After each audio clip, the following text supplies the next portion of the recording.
I will now introduce Evelyn Lance, my wife, who has an introduction to the play, a short introduction to the play that she has worked on with Joe, and the play will proceed from there.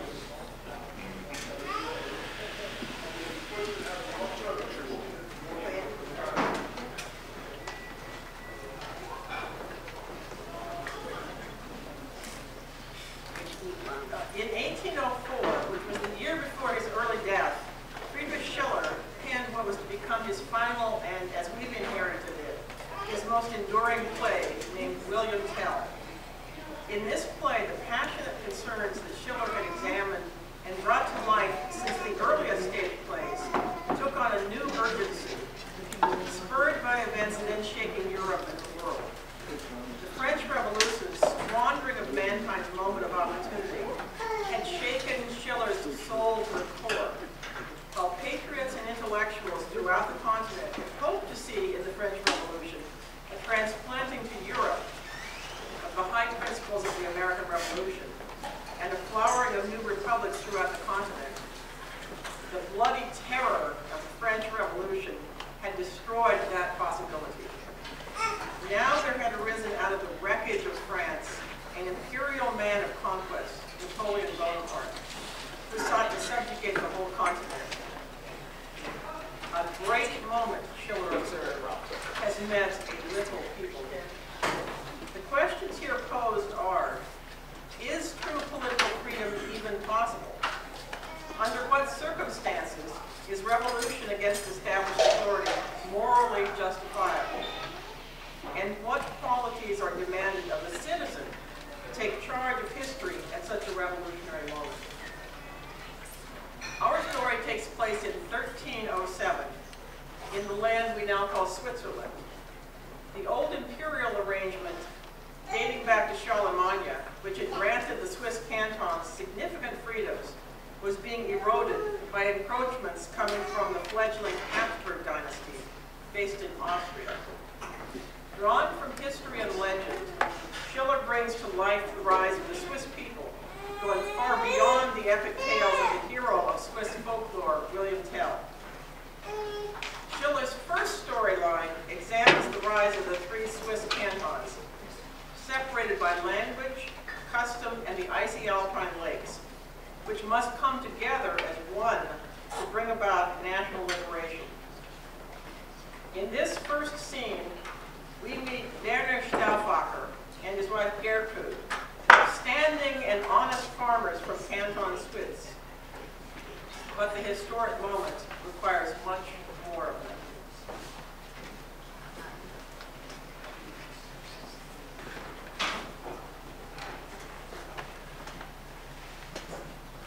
Yes, Lord Stauffacher, as I told you, swear not to Austria.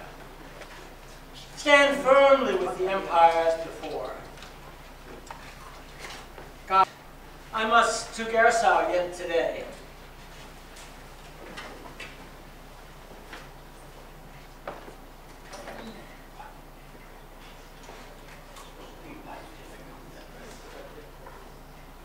What difficulties you may face from arrogance and greed of the governors, bear it with patience.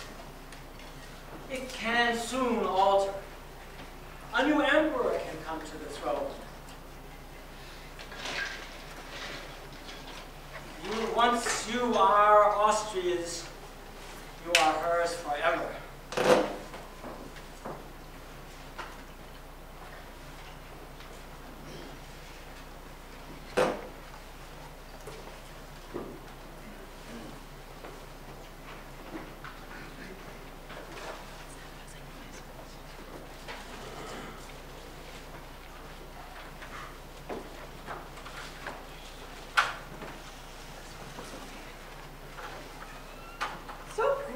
My friend, no longer do I know you. Many days in silence I observe how gloomy spirits furrow on thy brow. Upon thine heart a silent grief is weighed. I am thy faithful wife, and I demand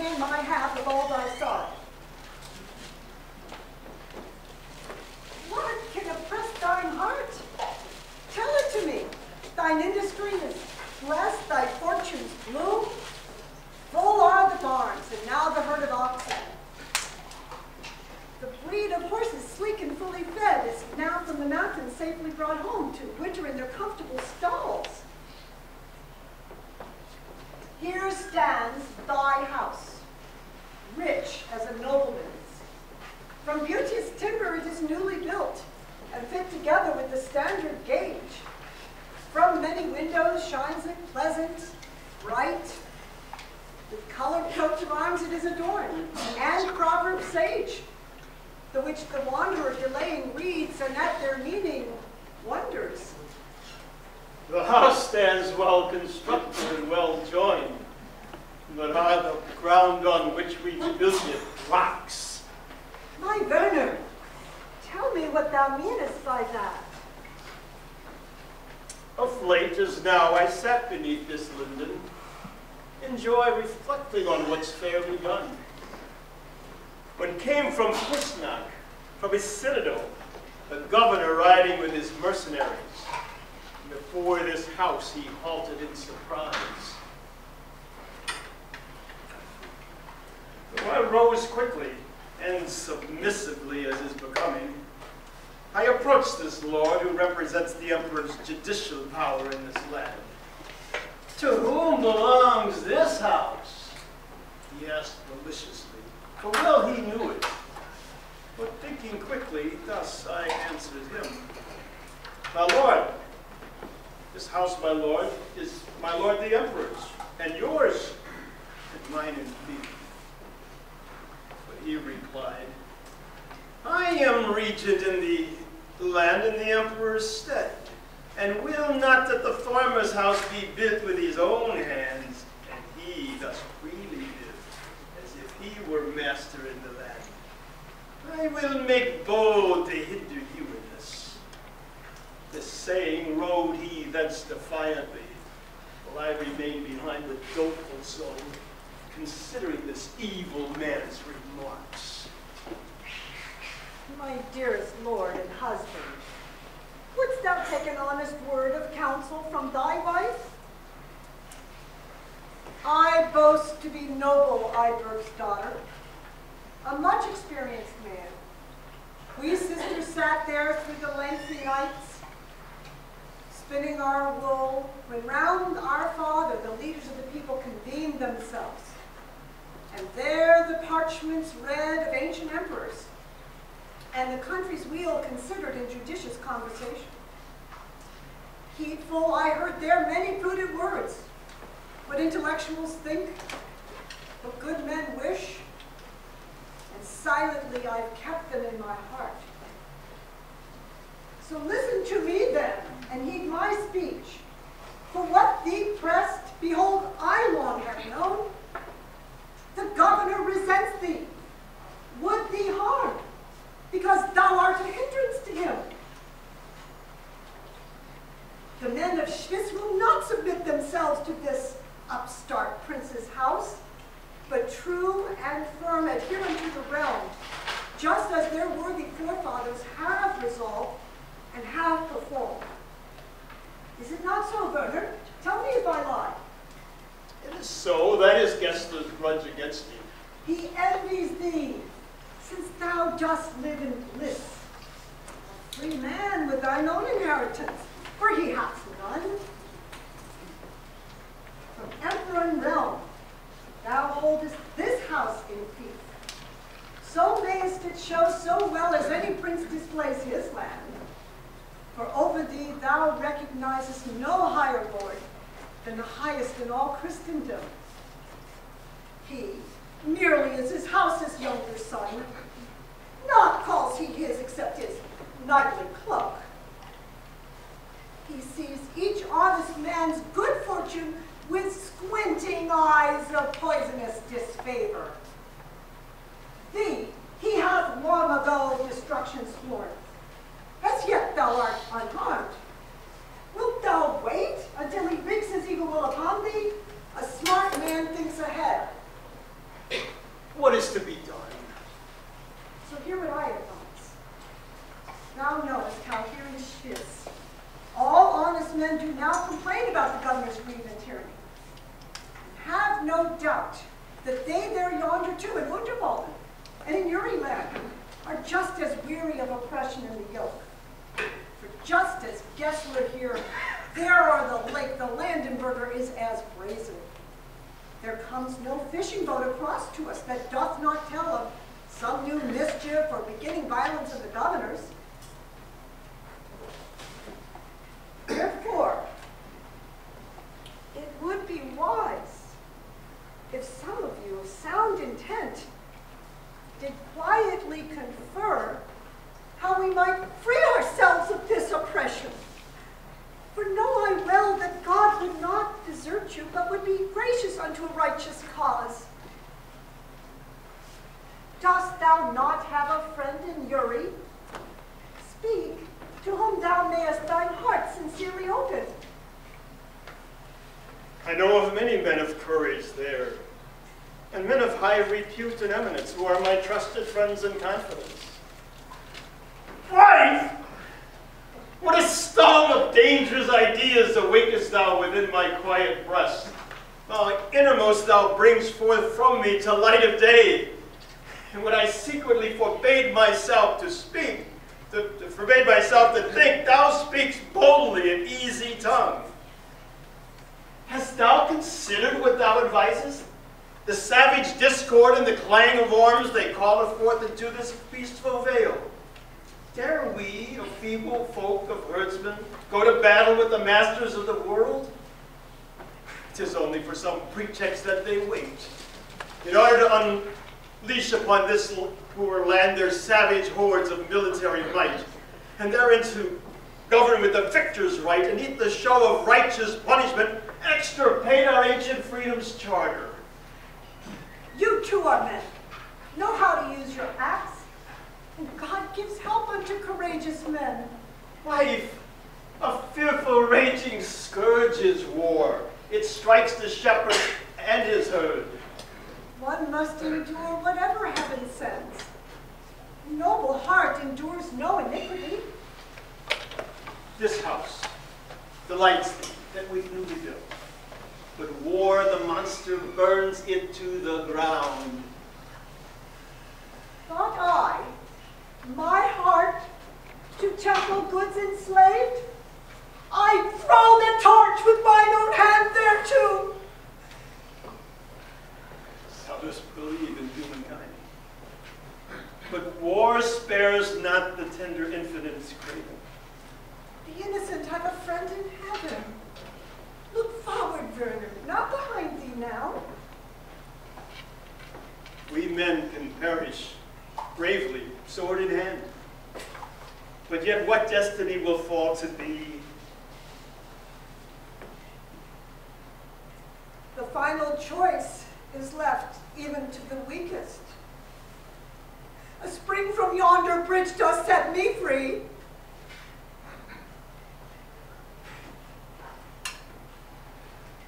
Who presses such a heart into his bosom?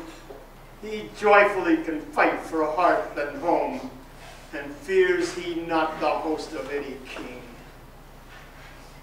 To Uri I will post without delay. There lives a friend of mine, Lord Walter Fürst, who thinks the same as I about these times. There one finds also the noble Baderat of Ottinghouse. Although of lofty stock, he loves the people, honors ancient customs. With both of these I will confer on how we might best fight our country's foes. Farewell. And while I'm away, bear thou with prudent sense the regiment of this house, to the pilgrim searching for God, to the pious monk collecting for his cloister, give richly and dispatch him fully cared for. Stauffacher's house is not concealed. It stands out by the public way, a welcome road for all who take this, a welcome route for all who take this road.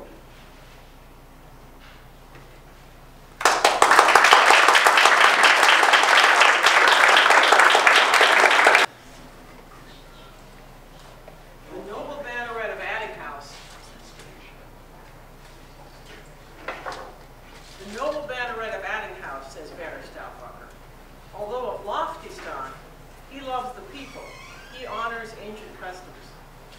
Stauffacher's intention to seek out this man points us to Schiller's second plot line. Over the centuries, a certain landed nobility had established itself in the Swiss cantons. intensely nationalistic and steeled by earlier military battles, they fought to preserve the integrity of their historic domains. Yet, the rise of the Habsburgs posed a different kind of problem. Out of financial desperation, the old empire was now mortgaging pieces of territory for cash. Many of the regions surrounding the Swiss cantons were finding themselves simply sold into the clutches of the Habsburgs through cynical monetary arrangements. The question then posed was, is it better to simply accommodate oneself to this new order as inevitable, or to challenge it based on a higher principle of justice? For much of the younger generation, which had not lived through the patriotic wars, accommodation seemed to be the way to personal advancement. In this scene, we meet Baron Attinghouse and his nephew, Rudenz, disputing just these questions. I have put my heart into this work, said Schiller, and what comes from the heart can also reach the heart.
grief.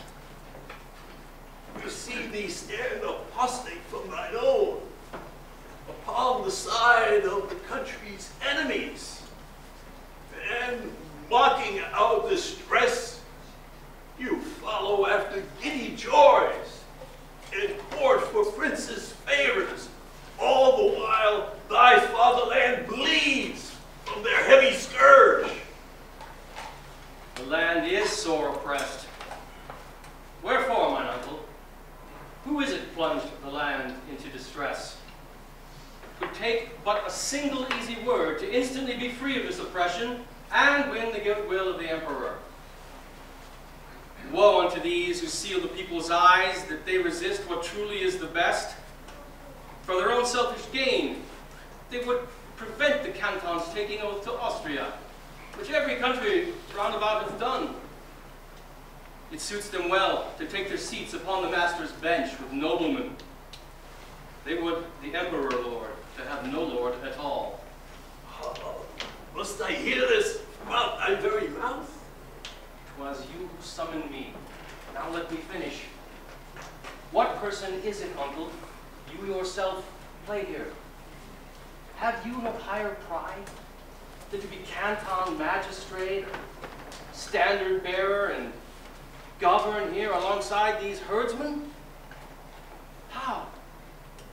Is it not a far more glorious choice to pay one's homage to our royal lord, attach oneself into his splendid camp than yours, to be the peer of your own servants, and share the judgment seat with these poor bumpkins?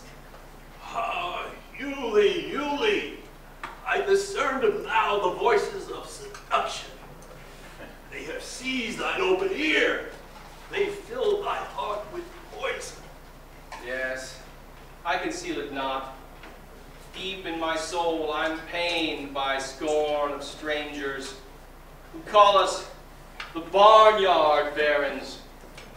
Nor can I bear it while noble youths surround me win high honors under Habsburg's banners. I can't bear it to sit idly on my heritage and see the springtime of my life depart in ordinary daily labors. Elsewhere, great deeds are happening. A world of fame is brilliantly astir beyond these mountains. My helm and shield are rusting in the hall. The martial trumpeting of valiant tones, the herald's call that summons to the tourney, it does not penetrate this valley. Not hear I in these vales, but cowherd songs and cattle bells and endless clanging tones. Deluded boy, seduced by idle blow, despise thy land of birth. Thou art ashamed of ancient pious customs of thy fathers. With burning tears thou wilt make me sick, with longing for your own paternal mountains, and for that cowherd melody dance, which now in proud disgust thou dost disdain. With painful longing will it torment thee when it awakes thee in the foreign lands. Oh, mighty is the urge of the fatherland.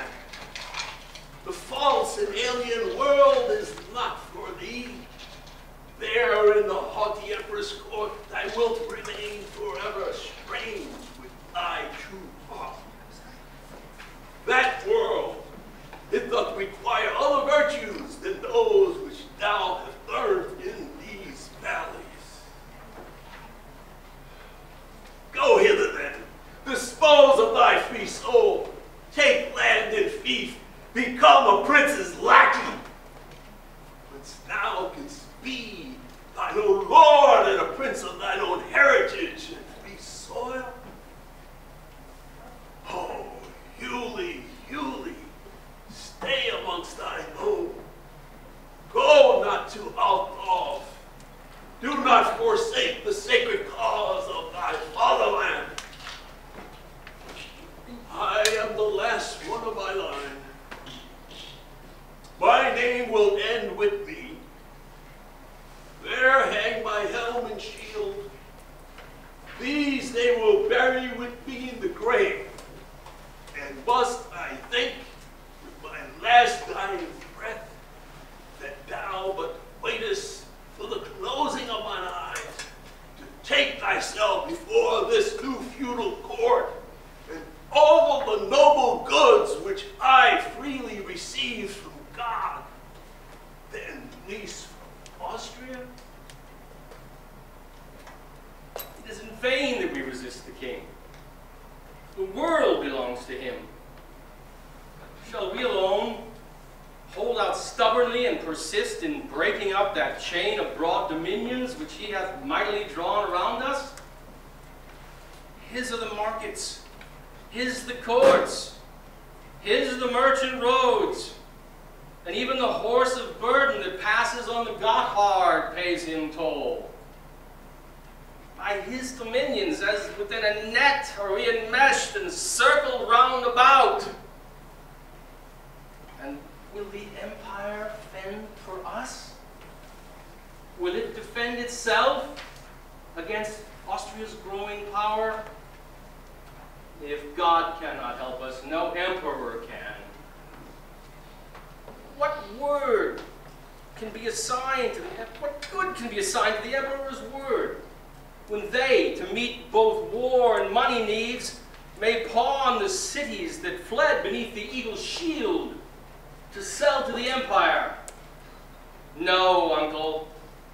'Tis a blessing and a wise caution in grievous times of party strife to attach oneself to some mighty lord. The emperor's crown passes from line to line. It hath no memory of loyal service. To serve hereditary masters well means sowing seeds for future harvest. Art thou so clever?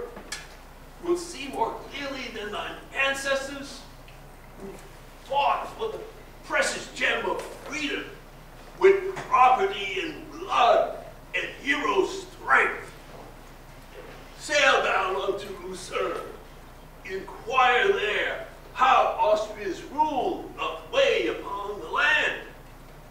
Soon they'll come up here to count our sheep and cows, to measure off our alpine lands, to ban the fowl and the large game animals in our free forest lands, to set up tolls at all our bridges and at all our gates, out of our poverty to pay for the lands they purchase, with our blood to fund their wars. No! If we have to risk our blood thereon, so be it for us. We purchase liberty more cheaply than enslavement. What can we, shepherd folk, in the face of Albrecht's armies? Oh, learn to know the shepherd people, boy. I know them. I have led them into battle. I have observed them fighting at Provence. Let them come here to force a yoke on us that we are resolute we shall not bear. Oh, learn to feel the stock from which thou art. Cast not away the genuine pearl of thy true worth for idle show and hollow pomp. To be known as the head of a free people that but from love devotes itself to thee, that's loyal to thee both in strife and death, that be thy pride, of this nobility may boast. The native bonds knit firmly to the fatherland, to the cherished, join thyself. Hold fast to it with thine entire heart. Here are the sturdy roots of thy strength. There in the alien world thy standest alone, a slender weed that every storm may snap.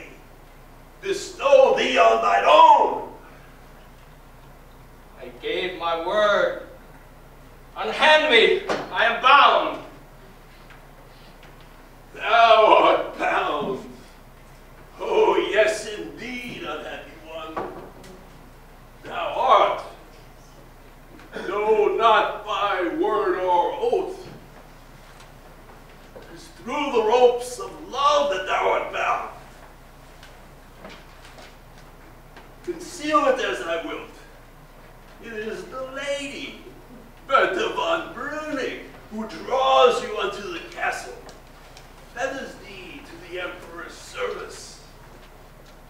That knightly lady that thou hast hoped to win, by thy defection from thy lands, be not deceived. They show the bride to thee but as a lure, yet she's not granted to thine innocence. No more! I've heard enough. So, farewell to thee. Stay, you liege, stay!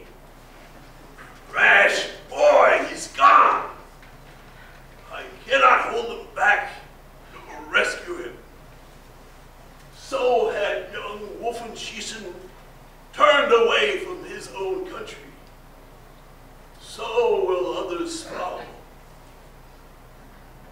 Alien magic tears the youth away by a force aspiring from far beyond these mountains. Oh, awful time when men and manners strange came in here into these blessed, tranquil valleys to wreck the pious innocence of custom. The new is pressing on with might. The old, the worthy is leaving now. Other times are coming. A different generation lives. What do I hear? All those are buried now with whom I shared my work and passed my life. Beneath the earth I lie. My time is through.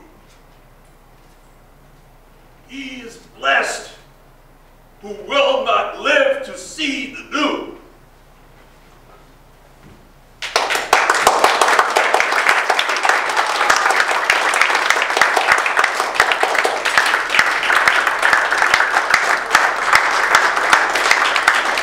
The people of Switzerland do come together to save their historic lands and thereby, in that spirit of divine justice and solidarity, establish their nation. As I mentioned, an earlier scene in the drama brought the three cantons together in the desolate meadow of Rutley, where the leaders sealed the bond for the national union in an affirmation of principle, which we call the Rutley Oath.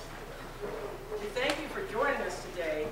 I would like to invite the cast to join me now to declare the Rutley Oath based on principles that should bind us all. And while the cast is coming up, I'd like to ask for another round of applause for Joe Jen as he directed. Yay!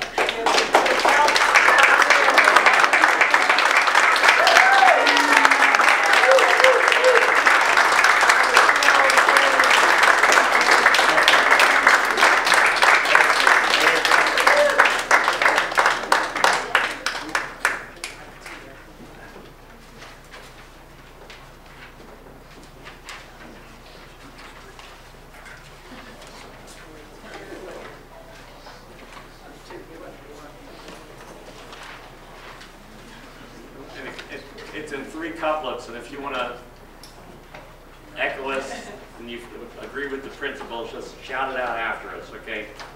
We shall become a single land of brothers, nor shall we part in danger.